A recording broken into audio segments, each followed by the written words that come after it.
আসসালামু আলাইকুম। কেমন আছেন আপনারা? চলুন আজকে আপনাদেরকে একটা গল্প শোনানো যাক। গল্পটা হলো এরকম যে বল্টু নামে একটা ছেলে ছিল যে প্রতিদিনই তার সাইকেলে করে ভারত-বাংলাদেশ বর্ডার থেকে অর্থাৎ ভারত থেকে বালি একটা বস্তায় বালি ভরে নিয়ে সাইকেলের পেছনে বেঁধে সেটা আবার বাংলাদেশে নিয়ে আসতো।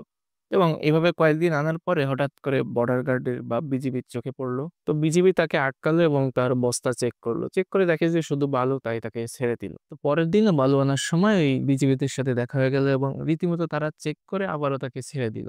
এবং ৩য় দিন আবার যখন তাদের সাথে দেখা হলো তারা বলল যে, "না, না, এর ভিতর তো কোনো ভেজাল আছে। কারণ বালি তো সব জায়গায় পাওয়া যায়। সেটা কেন ভারত থেকে এত কষ্ট করে সাইকেলে করে বাংলাদেশে আনা লাগবে?"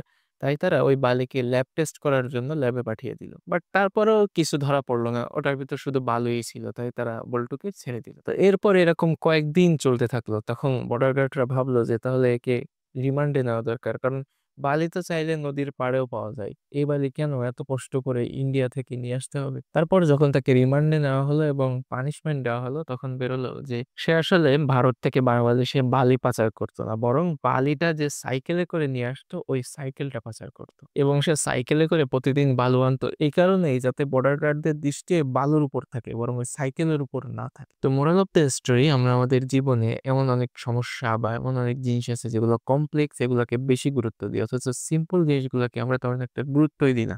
কিন্তু দিন শেষে দেখা যায় যে মূল সমস্যাটা ওই সিম্পল জিনিসের ভেতরেই আটকে ছিল। আর আপনারাও একটা সিম্পল কাজ করতে পারেন। যদি YouTube থেকে দেখে থাকেন সাবস্ক্রাইব করতে পারেন এবং Facebook পেজ থেকে দেখলে পেজটি ফলো দিয়ে রাখতে পারেন। আল্লাহ হাফেজ।